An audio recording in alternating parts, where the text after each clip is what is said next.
the flow is the thing I've been chasing forever. I believe that like all great work is done within a flow. However, flow isn't something, I think this is what McKenna was getting at. Flow isn't something that's necessarily good by definition. This time it was natural flow rather than drug-induced flow. But the prior state to both of them, as in the drug-induced one was like, it was drug-induced because I was trying to get myself away from pain. And the one today is a very depressive, low balanced state. As I said, the prerequisite to both of them was pain. So as I said, by nature, or by definition, that flow state isn't good. Like, right now, I'm very, as I said a minute ago, depressive. I feel like I'm being drawn down to the ground. And I don't know, it's weird. It's like I'm wallowing is the wrong word. Like, it's a very specific type of wallowing. Because it's like wallowing without dramatic effect. It's not like a whole, like, woe is me, the world sucks, I'm such a bad person. It's just this, like, overwhelmingly stagnant, depressive oppression. That might be a good way to explain it. It's just kind of heavy, but it's not. I know it's an overwhelming, but it's not overbearing. It's weird. I get this sometimes, and the thing is, what I've learned is, this is essentially the, as I said, the prerequisite to the drug-induced states is pain. So it's similar to this, but less balanced. So when you drug-induce it, you essentially add, what's the word, like, preferential balance to the state. So it becomes slightly, like, more stable and less kind of disarrayed.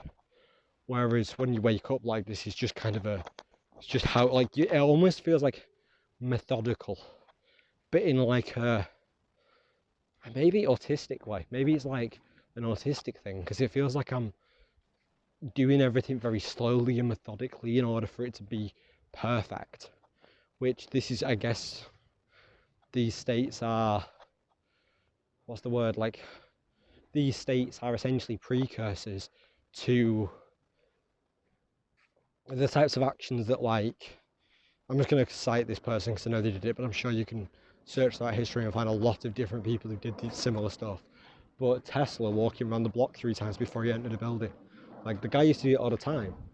And if you went to a psychotherapist today and said, like, oh yeah, I walk around blocks 3 times before I enter any building, they'd go, all right, that's some sort of like OCD or autism, and you're probably right. But as with most things psychological, as psychedelics taught me, it has subjective meaning, and anyone outside of that subjectivity shall never know. They'll never understand it.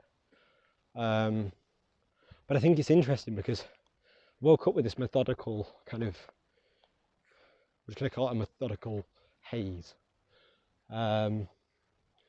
Methodical depressive haze. Everything feels heavy. You've got a lot of gravity. I have a feeling it might be something to do with the moon, because I've had it since I was young, but it's only in like the later years, like in the last 2 or 3 years, that I've really kind of been able to hone in on it. Like I remember it when I was like doing acid and stuff, but it was a different refraction maybe. These days are interesting for this reason, that because you're being methodical and you're doing things in like an autistic way, I don't know what your mind is kind of reaching for, but your mind, it feels like anyway, it's not doing it out of fear. That's not the intentionality behind it. The intentionality behind it seems to be, at least for me, a sort of like perfection, like an attainment of a perfect state, which I don't know whether exists, but this is the idea of like the Tao. The Tao is the correct exertion of energy and the correct, I can't think of the right word, but like the correct happening, essentially. The correct action done at the correct time, that kind of thing. I don't know whether I believe that anymore. I definitely believe that like that's something your brain tells you, but I used to believe it was like an objective thing that like if we all kind of collectively were able to formulate the correct happening. It's going to sound like kind of self-referential, but something would happen. I don't believe that so much anymore. But that's mostly because I kind of lost faith of a goal. So, like, back then I used to think that, like, the idea, I'm going to loosely explain this, the idea was kind of to manifest a lapis or to create a collective ideal of the lapis or some kind of far off metaphysical conception, construction, whatever. Whereas I've kind of lost the hope for that. I kind of don't believe, not in the lapis, I believe 100% still in the lapis.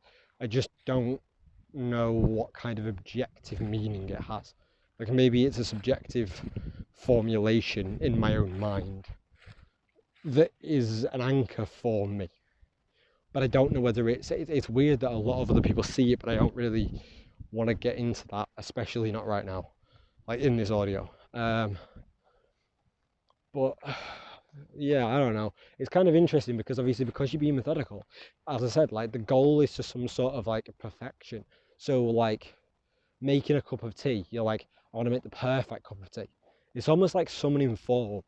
That like the idea of like Plato's forms, it's kind of like that. You're striving to attain some sort of like Platonic form and summon it down into actuality in some kind of strange metaphorical liturgy of, I don't know, some weird, I don't know, like mystical essence. I don't know.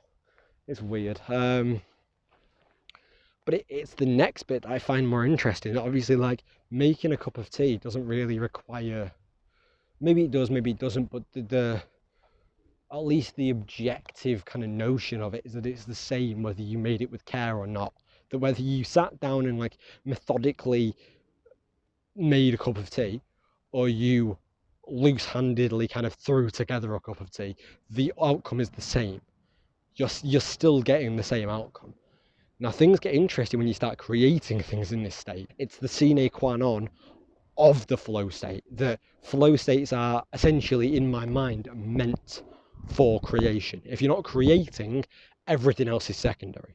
So go back to the cup of tea. You're creating a cup of tea, but in objective meaning, it doesn't mean shit. It's just a cup of tea. But in subjective meaning, that cup of tea will impact you in a certain way, which will then, and this is the thing, this is where it gets dicey, because that's true. Like, if you leave the tea bag in the water for a certain length of time, well, not even a certain length of time, but if you leave it in 5 minutes or you leave it in half an hour, it will, like, there'll be a different concentration of chemical in there, which will then go into your mind and affect you in certain ways. The lower the chemical content, the less it'll affect you. So it's that kind of thing. Same with sugar and same with milk and same with everything else, right? And this is something I got into when I was making like oil washes and like all the fun drug stuff that I was doing in 2019. But when you sit down and write, this is where it becomes interesting, because that, I guess I'm not the one to make this decision, but to me, it feels like, this is going to get really confusing, so just hold space. To me, creation of like art within that flow state subjectively has more objective meaning that like in my mind, art created in a flow state has more objective meaning than a cup of tea made in that flow state. I don't know whether that makes sense, because obviously like it's essentially like a value, I can't think of the right word, but it's a value, it's a measurement of value, and obviously a measurement of value shall always be subjective. I wonder whether, if the meaning is the measurement of value, whether that's still subjective. And this is kind of the question that poetry asks.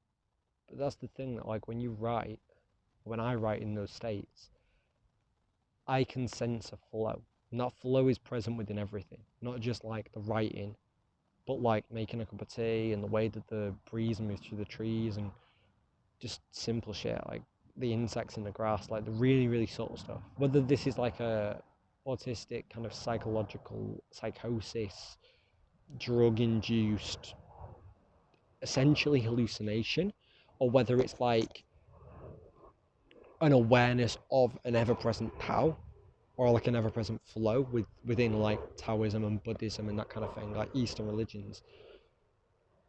I don't know. I should never know. Like, it's not my job to know. I feel like if you were to know, you'd kind of, the whole point of it would dissolve. Because if you know the answer, the end goal is essentially rectified. And I guess that the process of like striving is not to rectify. Although that's what we spend our lives doing, death is essentially rectification. But it's interesting that, like, as I said, I write in these flow states and I believe that it has more subjective value. And then I put it out into the world and people, they seem to kind of acknowledge that sense of subjective value and they seem to observe it in themselves. And this is why I find fascinating that, like, that subjective psychological detection of a pattern, of a smoothly flowing current, is there any objectivity to it? First, is it individual?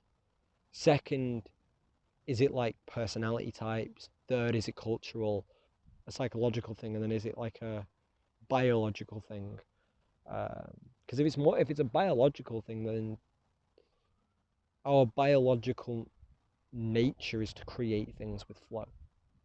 That interests me because, as I said, when I'm in those flow states, I don't just see it with my writing. I see it with everything. So my writing, a cup of tea, the breeze through the trees, the bugs in the grass, everything.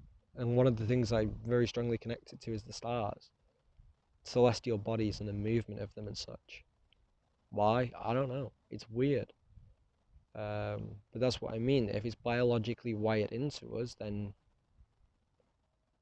that makes it even stranger. Like it's almost like you're at the spearhead of motion, essentially, which I find very, very fascinating. But then again, maybe it's not. Maybe it's all subjective, kind of subjective reasoning for an action of being, maybe. I don't know.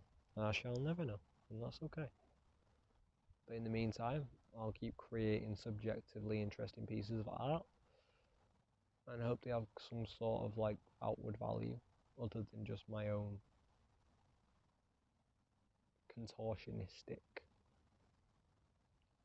elegance.